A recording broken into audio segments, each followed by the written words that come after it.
윤석열 대통령과 김용현 전 국방부 장관이 탄핵 심판 4차 변론에 함께했습니다. 비상계엄 이후 두 사람의 첫 대면이라서 관심을 끌었습니다.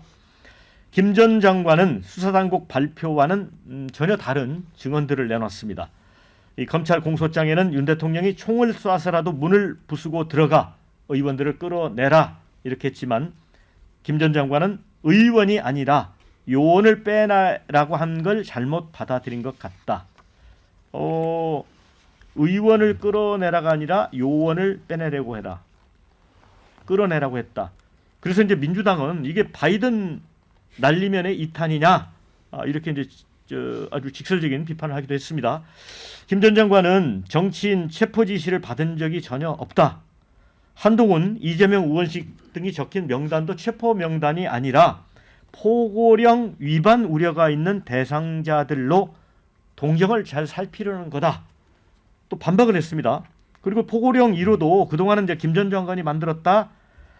전체적 검토는 윤 대통령이 했다. 이렇게 진실 공방을 벌였었는데 어제는 윤 대통령 주장에 거의 동의를 했습니다. 자신이 과거 포고령 등을 참고해서 만들었고 윤 대통령이 꼼꼼하게 검토한 것 같지는 않다. 그래서 뭐 예를 들어 뭐 국회 정치활동 금지라든가 이런 표현이 들어갔다. 이렇게 이제 해명으로 활용을 한 것 같습니다.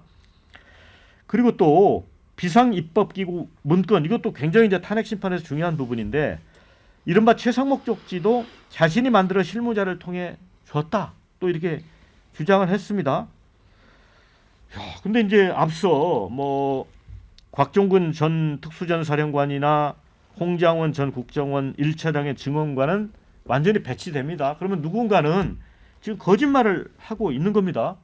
하은기 대변인 어떻게 봐요? 저는 이제 만담 보는 줄 알았습니다. 만담. 예, 둘이 나와가지고 떠드는데 포고령이 사실 계엄정국에서 법 아닙니까? 법. 이거 여기 김용현 장관도 말하지 않습니까? 포고령 위반자들 뭐 감시하려고 했다.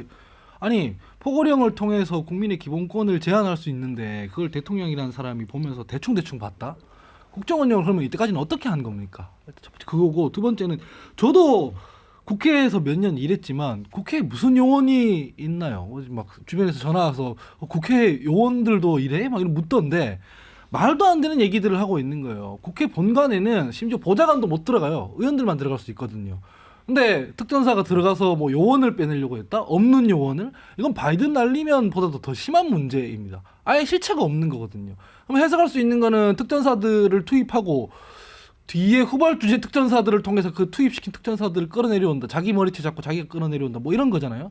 그러니까 총체적으로 거짓말만 반복하는데 이 윤석열이라는 사람이 얼마나 비겁한지를 알아야 돼요. 지금 자기가 뭐 명령을 내려가지고 시킨 대로 했던 사람들은 다 구속돼 있는데 명령을 내린 주체는 이걸 다 뭐 부하들이 잘못 들었다, 내가 꼼꼼하게 보지 않았다 이렇게 뒤집어 씌우기만 하고 법정에 나와가지고 이런 만담이나 하고 이게 진짜 지금 제가 보면서도 어제 현타가 왔습니다. 현타가. 누군가는 붕괴하고 누군가는 고개를 갸우뚱거리겠지만 저는 지금 묘한 상황이 되고 있다. 그러니까 상황. 지금 헌법재판소의 변론 내용을 보면 윤석열 대통령 발 비상계엄이 아니라 김용현 장관 발 비상계엄이 되는 거예요. 이렇게 되면 그러면 최종 승인 그리고 책임은 누구 이렇게 당연히 묻겠지만 묻는 건 묻는 것이고 붕괴하는 것은 붕괴하는 것이고 헌법재판소의 헌법재판관들의 고민은 깊어질 수밖에 없다. 이게 또 중계가 되고 있거든요. 윤석열 대통령은 매번 또 헌법재판소로 또 가서 직접 변론을 하거든요. 어제도 헌법재판소 주변에 뭐 5천 명, 심지어는 누군가의 설명은 만여 명이 모였다. 서울 교통이 완전히 꽉 막히는 그런 상황이 유발될 정도로 지지자들이 이렇게 집결을 하는 상황이라면 저는 헌법재판소의 고심이 깊어질 수밖에 없다. 왜? 이진숙 방통위원장도 4대 4였거든요. 자칫 이거 4대 4 되는 거 아니야? 이런 이야기가 나올 법도 해 보입니다. 그러니까 김용현 전 장관이 또 그런 발언도 했잖아요. 저희 대통령으로부터 정치인 체포 지시를 받은 적이 없다. 그리고 또 특전사 헬기 투입 등 작전 내가 세우고 대통령에게 보고를 안 했다. 또 이런 주장을 했고 원래는 본인은 이제 군을 5, 6만 정도까지 동원을 하려고 했다. 이제 국회를 다 에워싸려면 한 8천 명이 필요하고 이런 주장을 했는데 대통령이 또 소수만 하려고 했다. 근데 그렇게 하다 보니까 아까 말씀드린 대로 이 전체적인 작전 계획을 짜고 한 게 김용현 장관처럼 되는 거란 말이에요. 근데 이게 헌재 심판 과정에서 하나의 그 논리로 세운 걸까요? 이거 어떻게 그런 봐요? 거죠. 예. 일단 뭐 김용현 전 장관이 떠안을 결심을 확실히 한 것 같다. 그러면 장세동 같은 뭐 역할을 이제 하겠다. 예. 그렇게 지금 이제 작심을 한 게 아닌가 싶고 음. 뭐 윤 대통령은 워낙 떠넘길 결심을 하고 있었던 상황인 거고. 그러니까 둘이 어제 보니까 아주 그냥 그 찰떡궁합을 보이더라고요. 그래서 야 이분들 약속대로는 참 세게 하네. 제가 이제 그 생각을 했는데 그런데 이 달리 좀 뒤집어 생각하면 도대체 헌법재판관들을 뭘로 보고 예, 얼마나 우습게 봤으면 이런 약속대련이 통하고 그럴 거라고 지금 생각을 하고 있는가. 예. 그 수많은 증거들이 있음에도 불구하고 그거를 그냥 그 어떻게 보면 뻔히 좀 두 눈 뜨고 있는데 그냥 뭐 앞에 도둑질 해가는 그런 식으로 지금 뭐 이렇게 눈을 치면 국민들이 홀딱 넘어갈 것이며 헌법재판관들이 홀딱 넘어가겠습니까? 저는 오히려 어저께 헌법재판관들이 굉장히 모욕감을 많이 느끼셨을 것 같아요. 야, 우리를 도대체 뭘로 보고 이렇게 이런 식으로 황당한 주장을 한단 말이야? 그래서 아마 겉으로 뭐 말은 안 하시죠. 그분들 보면 굉장히 차분하시게 접근하시니까. 근데 속으로는 아마 어제 집에 가서 가족들한테 굉장히 꽤나 적지 않은 불만을 아마 토로했을 것이다. 이렇게 생각합니다. 이런 변호사께서는 떠넘길 결심과 떠안을 결심 이렇게 재밌게 또 표현을 해주셨고 오늘 신문에 아침에 보니까 장세동을 떠올리게 한 김용현 전 장관 탄핵 심판 양상이 좀 복잡해지는 거 아닌가?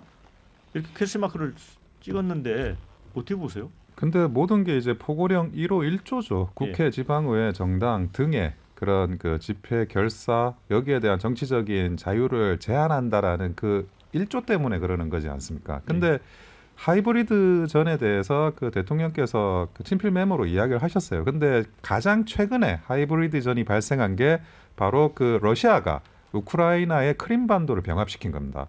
그게 그 역사적으로 가장 그 최근에 일어난 인지전, 사이버 심리전, 하이브리드 전이거든요. 그때 러시아가 총 한 발 안 쐈어요.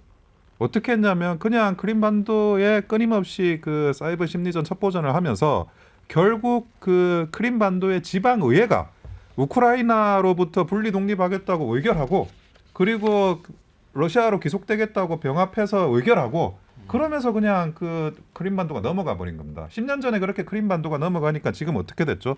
러시아하고 우크라이나하고 진짜 전쟁을 하는 이 몇 년간의 싸움이 됐고 휴전을 못하는 것도 우크라이나 입장에서는 크림반도를 돌려받기 전에는 자기들이 휴전할 수 없다라는 게 자기들의 그 강력한 주장이에요. 그런데 지금 그 만약에 정말 러시아가 그 우크라이나에 했던 그런 위협처럼 지금 그 다른 어떤 반국가 단체나 적국의 그런 위협이 있다 그러면 이 포고령 1호 아마 젤렌스키 대통령이 비상계엄을 하고 포고령 1호를 또 동일하게 발표를 했으면 지방의회의 기능이 정지되면서 그렇게 크림반도를 총 한 발 안 쏴보고 뺏기는 현상은 발생하지 않았을 겁니다.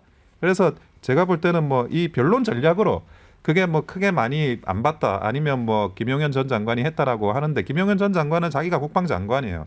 그러니까 물론 이제 그 과거에 있던 포고령을 그 뺏기기도 했겠지만 지금 현재 하이브리드 전에서 일어나는 이런 상황까지를 고려해서 자기는 자기대로 이제 만들지 않았을까 싶어요. 근데 그걸 가지고 그 만약에 내가 대통령 입장에서 정말 그런 상황이 발생했는데 위기 상황이 나중에 헌법재판소에서 탄핵당할까봐 그 포고령은 빼 이렇게 말하는 것도 제가 볼 때 적절한 건 아닌 것 같고요.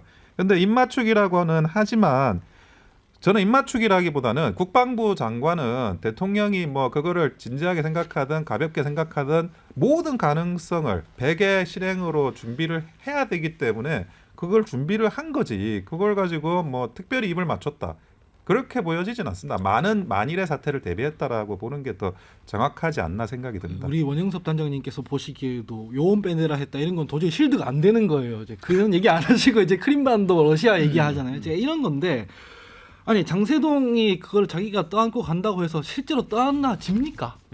떠넘기고 싶다고 해서 윤석열 대통령이 떠넘겨지냐는 거예요. 예. 그게 전두환 결국 처벌받았지 않습니까? 예. 그러니까 계엄을 선포한 사람은 결국 윤석열 대통령인 거잖아요.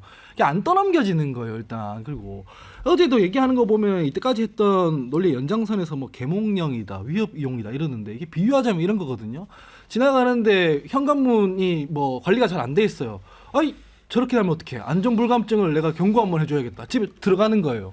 그러고 나서 그러는 거죠. 아 어차피 경찰 좀 있으면 출동할 테니까 내가 들어가서 위험만 하려고 했지. 이게 뭐 주거 침입이냐? 난 좀 뭐 절도 아니다, 강도 아니다. 이렇게 얘기하고 있는 거예요. 근데 이미 들어간 순간 국회에 군을 투입한 순간 이거 위법인 거거든요. 자, 근데 어제 또 그 전공의 처단 조항도 내가 처음에 썼다. 김영현 전 장관이 이런 얘기를 했어요. 근데 지금 저 전공의 관련 문제는 윤 대통령의 이제 최대 관심사였기 때문에 그렇긴 하지만 국방장관이 전공의 문제에 대해서 포고력에 쓸 정도로 이런 부분에 대해서는 어떻게 생각을 했어요? 그러니까 이게 참 공감을 얻어내기가 쉽지 않은 거죠. 그러니까 윤석열 대통령이 직접 변론을 하고 있는 것, 그것은 비상계엄의 명분을 제시하는 겁니다. 근데 두 가지겠죠. 하나는 이제 법적 대응을 해야 되고 또 하나는 여론 결집을 해야 되는데 법적 대응을 할 때 윤석열 대통령이 지금 가장 앞서 세워야 되는 것은 결코 내란은 아니다. 예. 그러니까 초점을 어디에 맞추냐면 일종의 야당에 대한 경고성 차원이었고 그것마저도 김용현 장관이 아이디어를 내고 대체로 그림을 그린 것이지 나는 그것을 받아들였고 수용했고 하지만 좀 과하다 싶은 것은 오히려 제재하기까지 했다. 예. 그럼 이게 내란이 맞느냐? 이쪽으로 이제 접근하는 것이고 이렇게 됨으로써 실제 방송도 나가고 있고 여론은 또 보수층들은 얼마나 결집이 되겠습니까?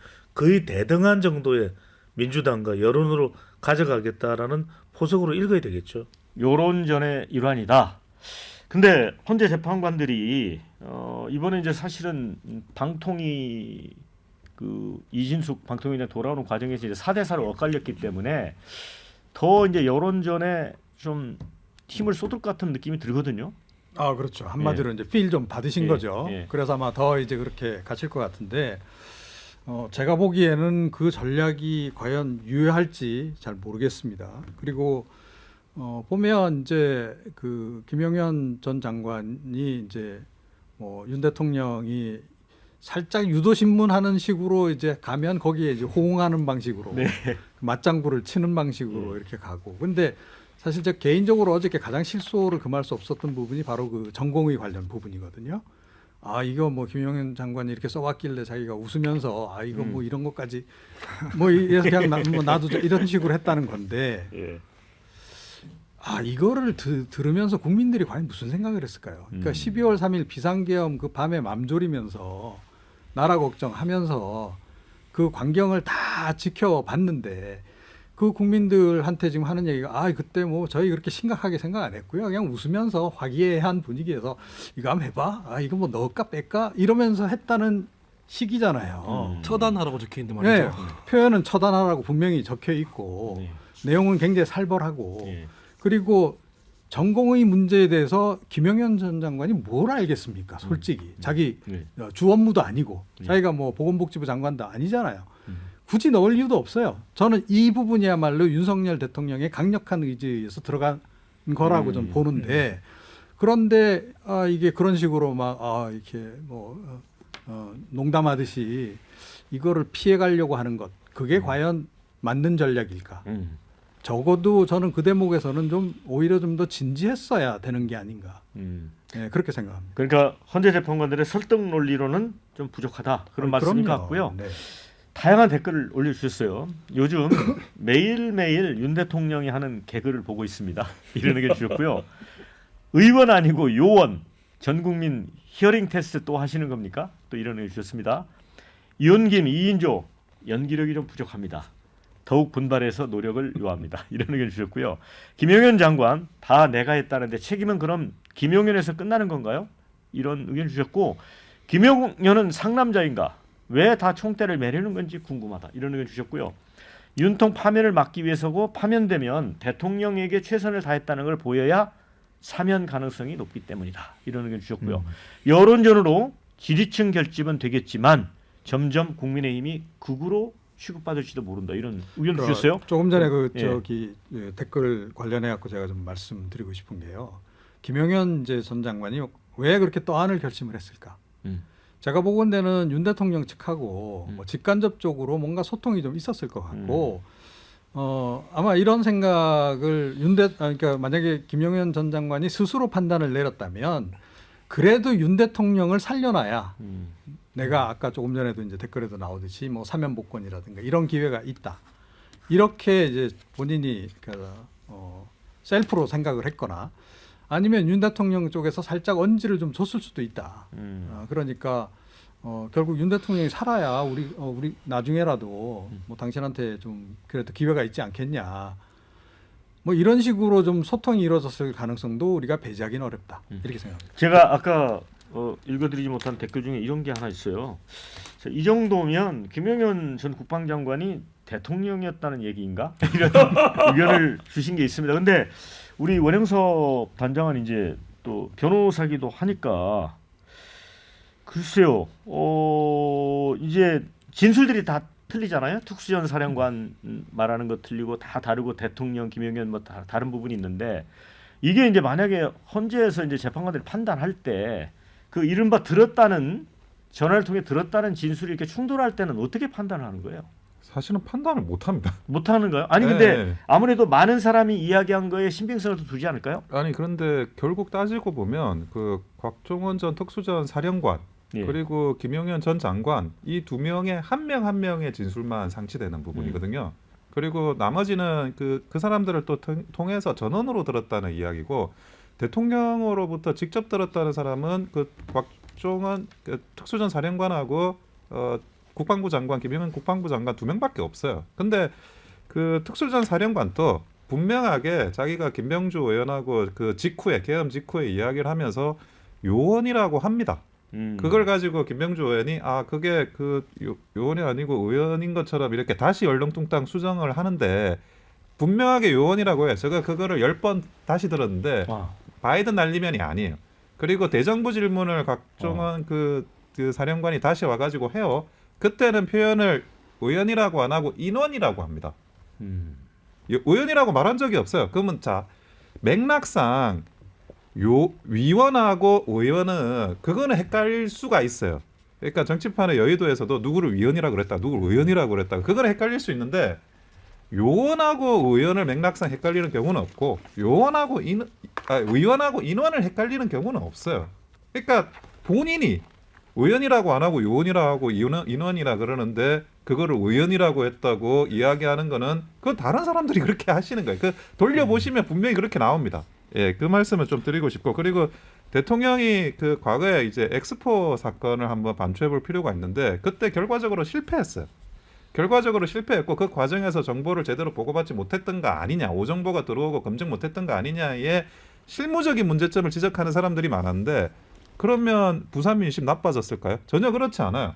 그냥 아니 그건 그렇다 치고 실무적으로 정말 부산 엑스포를 유치하려고 최선을 다하니까 그 부산 시민들은 대통령에 대해서 너무 호감이 생긴 거예요. 그래서 그것 때문이라도 부산에서 사실 그 이번에 총선에 다 망하는데도 오히려 그 21대보다 더 성공했던 게 그런 민심도 반영됐던 겁니다. 그리고 여론 재판이라는 게 헌법재판소 특히 대통령에 대한 탄핵에 대해서 본질이라고 생각하면 여론전도 중요합니다. 네, 그런데 또 그런 의문은 생겨요. 근데 김용현 전 장관은 특전사 요원이란 뜻으로 말했다는 거잖아요. 좋아요. 요원이라고 말했다는 게 우리가 그 부분을 인정한다고 치더라도 그러면 이제 요원들이 국회의원들과 충돌할 수 있어서 빼내라고 했다는 건데 그러면 충돌할 거면 왜 들어간 거죠? 라는 의문이 또 생기죠. 그러니까 지금 다 흙탕물 전략 비슷하게 지금 변호사들 뭐 네. 지금 원단장님이 그렇다는 원단장님이야 방송 나왔으니까 저렇게 얘기하는 거고 대통령 변호사들도 다 그런 식인데 이게 핵심은 그거예요. 그는 뭐 요원이냐 의원이냐 뭐 대통령이 뭘 시켰냐 이거는 내란죄 형사재판에서 따져보면 될 문제고 핵심은 비상계엄이 12.3 비상계엄이 헌법과 법률 절차에 맞춰서 했느냐 이게 위헌이냐 아니냐가 문제잖아요. 첫 번째는 이런 건데 그래서 국무회의 심의를 의결했냐 걸쳤냐 첫 번째. 두 번째는 뭐 우리 헌법이랑 계엄법에 따르면은 비상계엄 선포하고 난 뒤에 국회에 바로 통과하게 돼 있는데 통과했냐 두 번째, 절차를 지켰냐. 그리고 전시사변에서만 할 수 있는데 전시사변 상황이었냐. 이런 거잖아요. 그러니까 위헌명으로 계엄해도 된다는 게 어디 있습니까? 어떤 법률적 근거가 있습니까? 아니잖아요.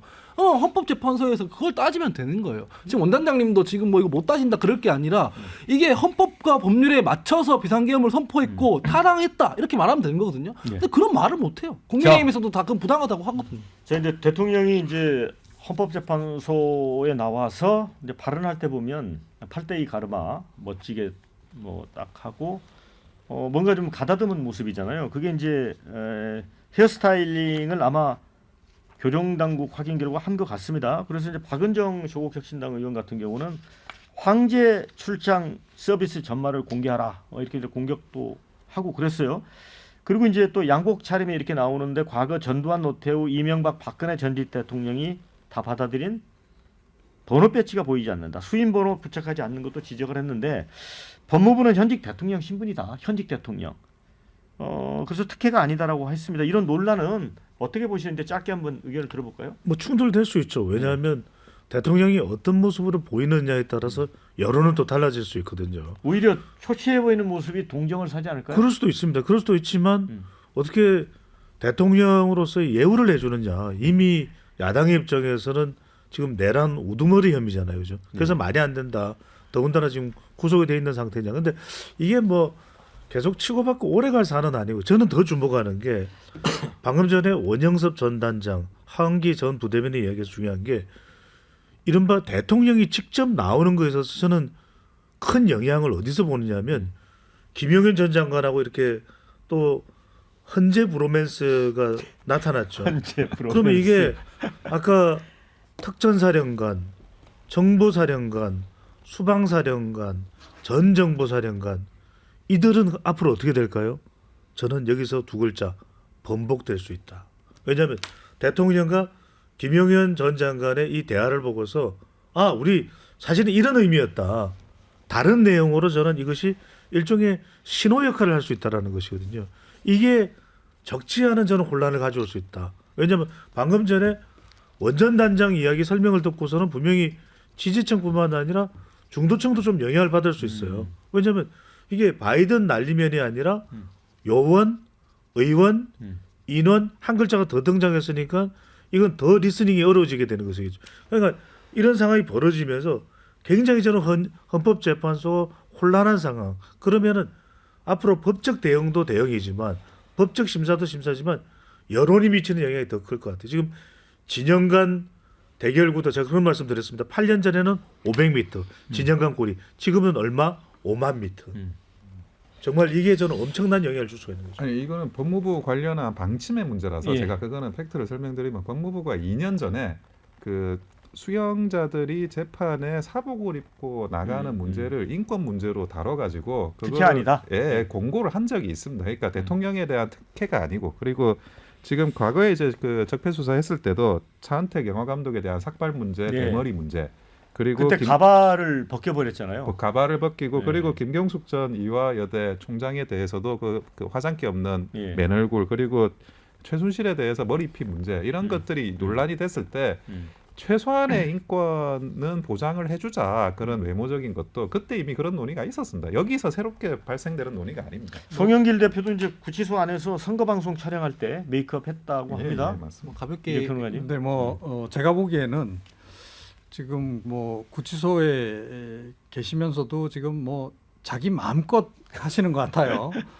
그리고 그 헌재 그 재판정에서도 보니까 마치 국무회의를 주재하시는 그런 그 모습으로 하시고 예의 그 또 본인 습관 있잖아요. 두 팔을 딱 앞으로 이렇게 하고 약간 공격적인 모습으로 그렇게 이제 뭐 약간 몰이하듯이 그렇게 이제 발언도 하고 하는 걸 제가 봤는데 옆에서 참모가 없나? 저렇게 어떻게 기획도 못하나? 하다못해 정치 쇼라도 지금 해야 되는 상황인데 저게 과연 맞나? 그러니까 조금 전에 말씀하셨듯이 오히려 지금은 약간 좀 피해자 코스프레도 좀 하고 그래야 될 것 같은데 지금 정반대로 가는 것 같아요. 최근에 지지율 뭐 좀 국민의힘 오르고 한다니까 이제 좀 기를 좀 받으신 것 예. 같은데 별로 좋은 전략은 아닌 것 같아요. 네, 자 촌철살인의 댓글도 올려주셨습니다. 술 안 먹으니까 혈색은 더 좋아진 것 같다. 이런 의견 주셨고요. 특혜 아닌가? 출장 서비스까지 받고 이런 의견. 대통령이 구질구질하게 나타나면 되겠냐? 별걸 다 트집이다. 이런 의견 있고요. 지지를 받쳐주니 더 당당하게 나오는 걸 수도. 그런데 이 댓글 왕놀이도 이제 끝나갑니다.